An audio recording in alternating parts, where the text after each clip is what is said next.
Good afternoon, everybody. Hope Mrs. finds everybody well. Welcome back to the Built for Pleasure podcast with yours truly, Will Foden.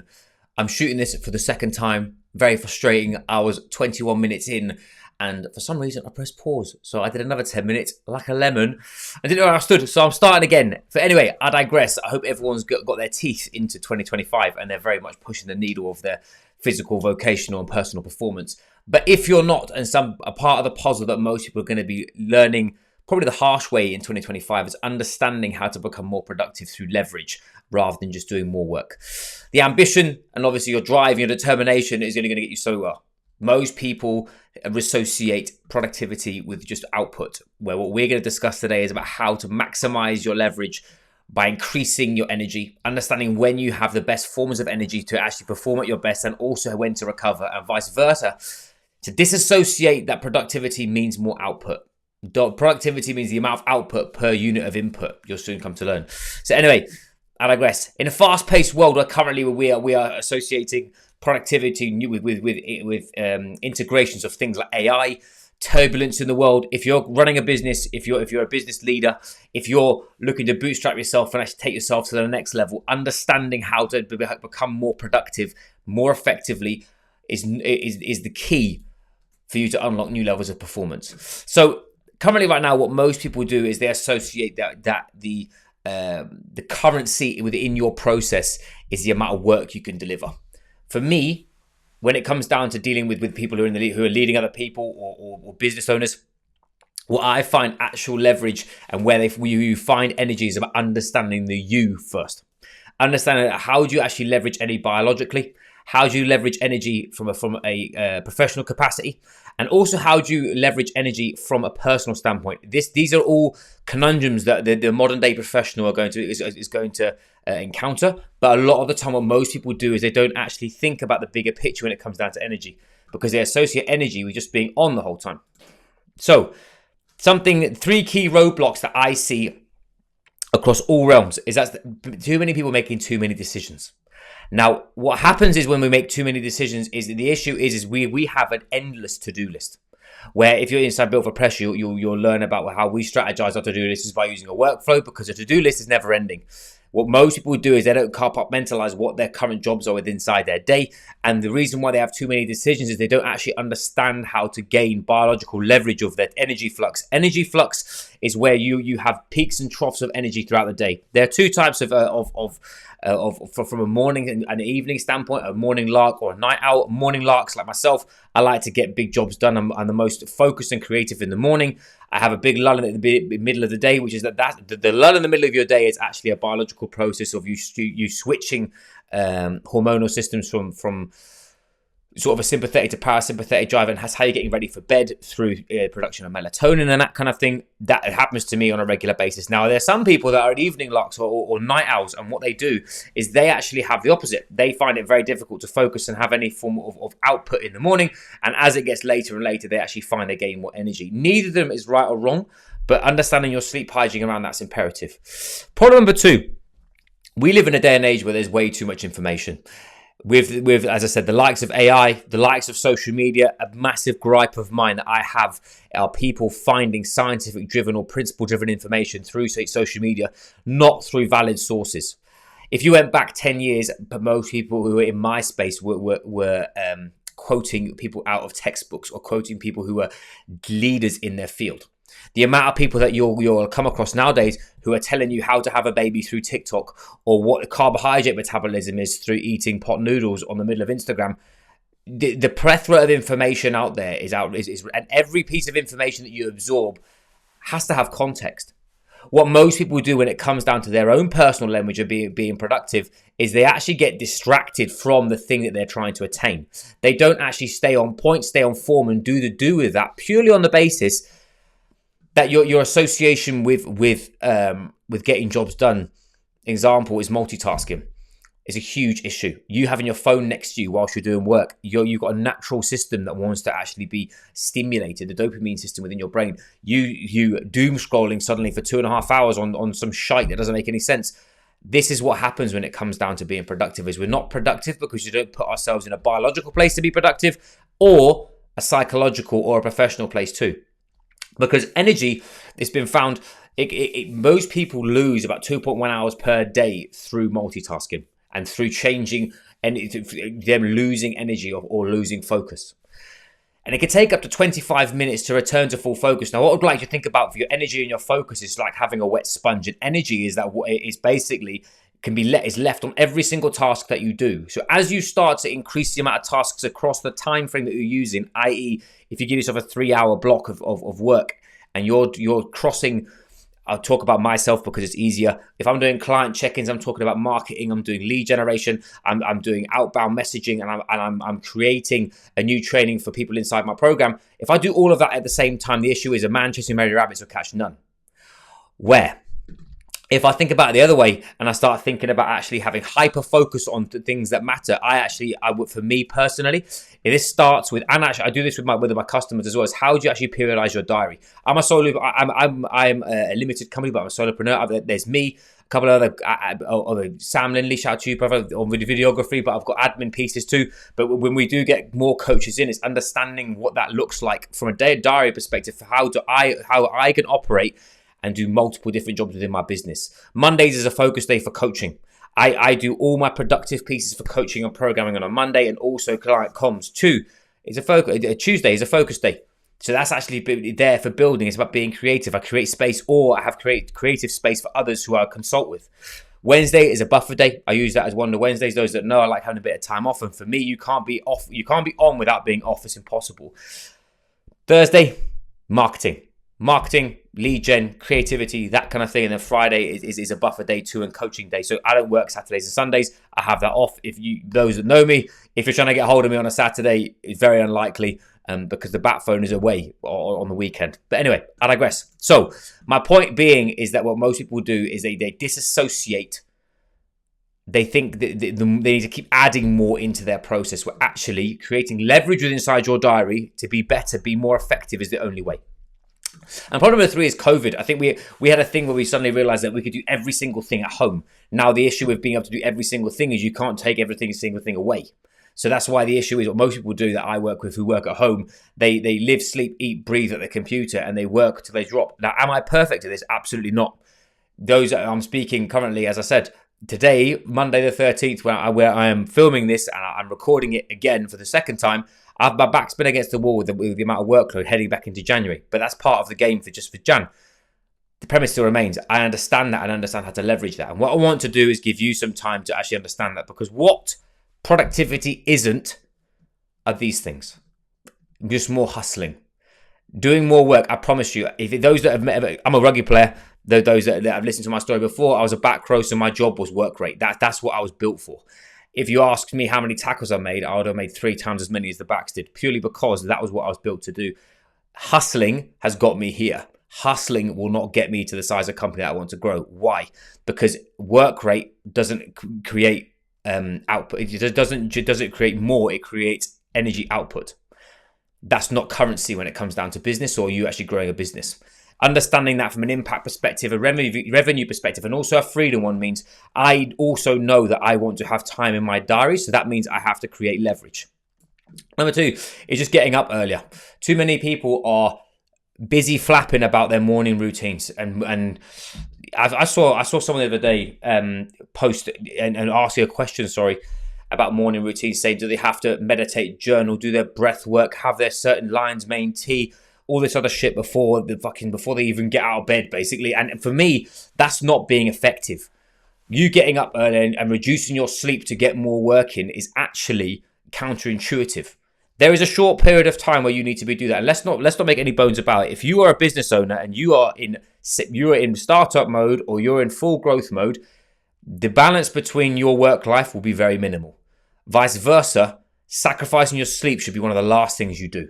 Purely on the basis of that's the thing that's going to keep you cognizant and performing at the highest level. You take away sleep, that's why they torture people with it. Next one is more restriction. The amount of people, how many of you are sat there in January still doing this thinking you're doing a calorie deficit, when most of you are or fasting and then still not losing weight? That's because that's your ambition.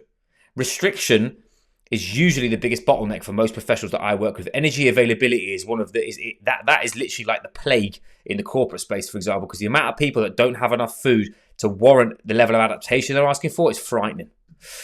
And like I said, multitasking and life hacks are also some of the most frustrating pieces of the puzzle, and they add to the busy fool cycle. Now, what happens is if you are inside a business, you'll be able to resonate with this. So what usually happens is when you get to a position where you're frustrated, overwhelmed, burnt out, pissed off, and you've just had enough, you realize it's unsustainable. So what you do is you start backing off. You stop doing what you need to do until you have we call it a coming to Jesus moment, a moment where you go, oh shit, I'm struggling. Whatever that is, financially or from a team perspective, and you get overwhelmed, anxious, and you start feeling guilty. So what you do is you get back to it, and you do it the other way around. You slide it as far as you can up to there, and you got 110%, and you keep adding more and more and more and more until you get frustrated and burn out again. Where this cycle of behavior here is the one-way ticket to having zero energy by March. Where how do you have sustained levels of energy? Now, understanding what productivity is massive. So productivity is the rate of output per unit of input. If you are learning this from Stephen Kotler's work, and if you guys who are high achievers, where you resonate with a high achieving message, and you're someone who relishes peak performance, I strongly recommend you read his book. That's where you're going to learn all things around flow state and that kind of stuff. But my point to understand is what we need to do is we need to bring the body into a productive state, which will allow bringing your mind into a productive state, which improves your decision making, and rise to chaos, challenge, crisis, and change. Those are the 4 C's of mental toughness, by the way, and that is a later episode. So anyway, I digress. We're going to go through quickly through the body, and then we're going to go through the mind, because what I'm going to give you is an understanding of how your focus and execute methodology. That'll be at the end. So a power up routine. The reason why we need a power up routine is because that actually sets the tone for the day. When you are in bed, your body's in a restorative state, and actually from a brainwave standpoint, you're in alpha brainwaves. They're there to basically, we think about it as reloading the gun and to be creative and that kind of thing. Vice versa, what happens is that you are you want to transform. When you wake up out of bed, when your eyes are open, it doesn't necessarily mean you're actually awake yet. Being awake means your brain being alive. Being alive doesn't mean literally like life or death. It means from going from alpha brainwaves to beta brainwaves. Beta brainwaves are the ones that help you focus, make you think, and actually get you to be in the game. We've all had this. If you've got a kid, you'll exactly know where I'm standing here. Is my big boy George this morning, 4:57 this morning, woke up and I was changing his bum, and I still didn't even know where I was. That's because the lights are on, but no one's home. As I wake up and I start doing the rest of this routine, I then start switching from being physiologically still asleep to actually then being being focused, and you start having a cortisol pulse from the adrenals. Now, what happens when you get up? What you need to do is hydrate before you caffeinate. If you're reaching for a coffee before you hydrate, what you're doing is putting petrol onto a match. There is no need to do that. And also, it's not effective, like we said, from that transition from alpha to beta. That's the reason why what most people do. This is most professionals' day. They wake up out of bed at between 6 and 7, and they roll over and they grab their phone. They grab their phone and they've got a text message, or they've got an email, or they've got something on their phone that hyper-stimulates them, and either makes them aggressive, upset, pissed off, or it challenges their brain capacity. That means they are literally switching from first gear to fifth gear in a car. They can do it, but the engine's not caught up yet. So what happens is you're trying to focus and you're feeling like your brain is in the back of the car. So what do? You reach for a coffee. Your adrenals aren't ready for a coffee. You then smash a coffee thinking it's going to wake you up, and it does not wake you up. Why? Because your brain is not in the right place to absorb and to hyper-focus. So then what happens? You smash another one. What happens is then you still feel groggy at 10 a.m. You still feel groggy. We're not understanding the principles of what needs to happen, i.e. I wake up, you leave your phone for half an hour. There is nothing on your phone, I guarantee, unless you are about to sell a company for $1 million, understood. But layman's terms, people can wait. Because that first half an hour needs to be guarded. Why? Because that's the only place you're going to become online. So hydrate before you caffeinate. You want about 500 to 1,000 milligrams of sodium and about 500 to a litre of water. And then as soon as you can, get some sunlight and movement in. Sunlight, what that actually does is that helps stimulate the cortisol pulse in your morning. You're obviously reducing melatonin. And for that, it actually then helps with getting your brain in a place to think. And then what you obviously need to do is looking at sunlight. Now, if you're in the UK, you're fully aware that sunlight does not happen until about 8 o'clock in the morning. And usually it's grey. So you need to find light that is over 10,000 lumens. For me, you see this beautiful light here. I've got an Elgato That's a very bright light. You can buy a light board from Lumi, or you can buy some jazzy glasses from, I think it's AYU. They're about 140 quid, and they are blue light only. That's what's going to stimulate that cortisol production. That's going to stimulate that alertness, that awakeness, and get you in the game as fast as you can. Because that there is going to actually give you the opportunity then to have your coffee, be dialed in, and not be reliant on caffeine in the mid-morning. Let's not pretend. I am not saying don't have caffeine. Anybody that knows me, I'm 4 deep before 2 p.m. Don't you worry, ladies and gentlemen. I love my coffee. But vice versa, I'm not having that first thing in the morning. So that's your power-up routine. When we're looking at it from a piece of reflection, I want you to take this and understand what you have from throughout the day and throughout your reflective process. The key thing to go from good to elite is reflection. Now, we call these power plays, and having these in your day. So you've done your morning routine, power plays. The acronym is pause, observe, write, empower, and reflect. For you, that's what we want to do, is actually give you the opportunity to make sure the system is cool, calm, and collected, ready to make better decisions at the right time. So what we look at here, in the morning, you should have these written down, and you should understand what your days are looking for, but you're looking for power plays. So 3 to 5 tasks that are going to push the needle for that day to that common goal. What are the potential bottlenecks, and write down those solutions, who they are, what they are, or how do you need to resolve them. If I'm feeling anxious, do I need a sounding board? Yes or no?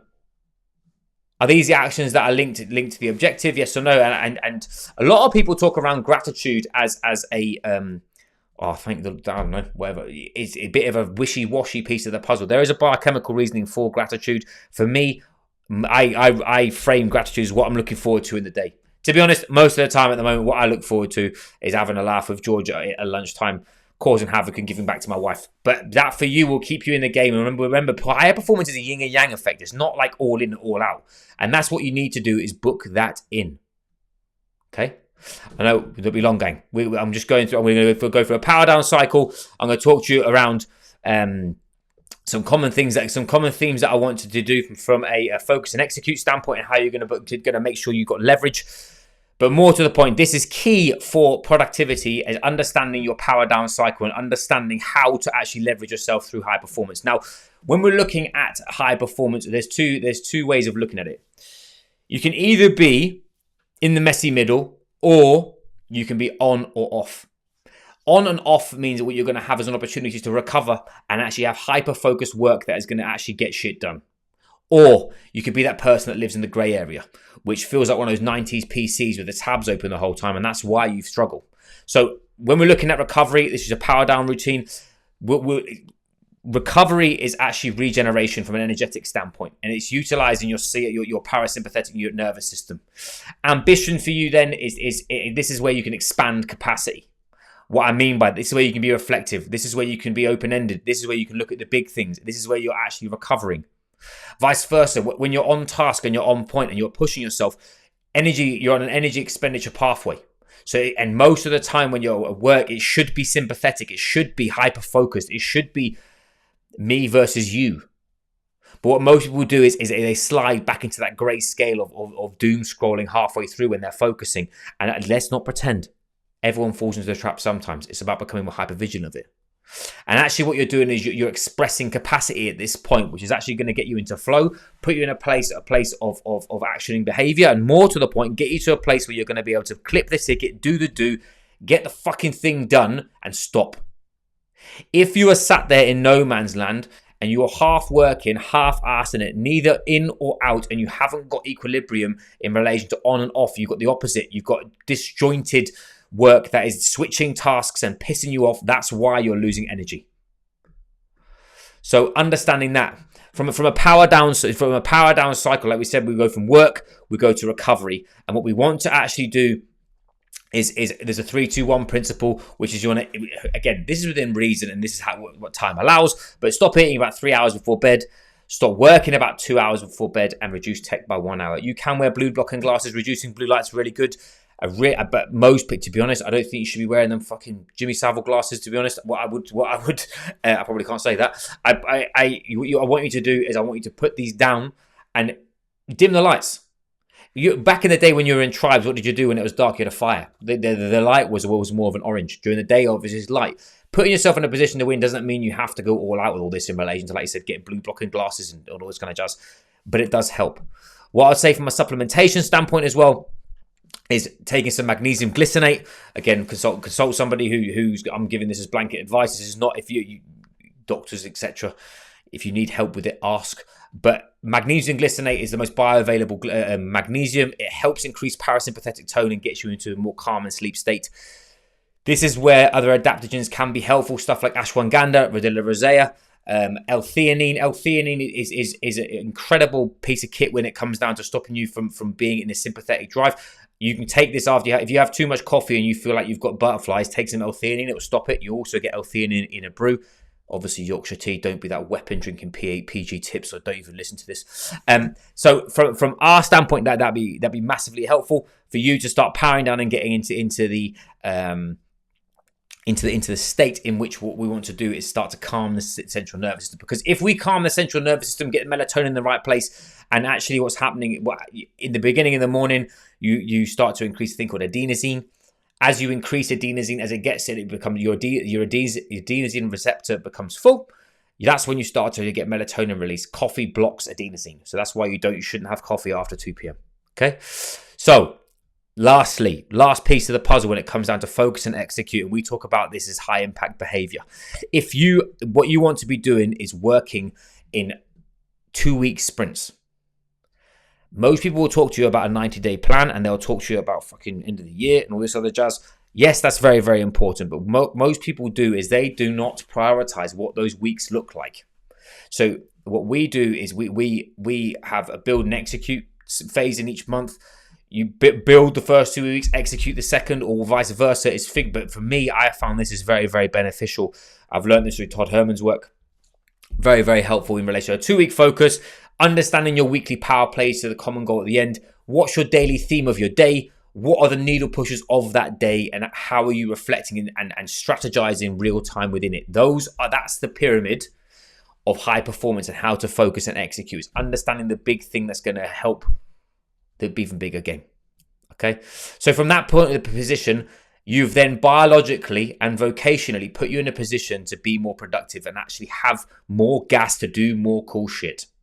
What I don't want to do with this is, like you said, is to alienate people with science, thinking that this is what you're stemming back to the true human need of hunt, sleep. This sounds really aggressive, but biologically you're wired not to be on the whole time.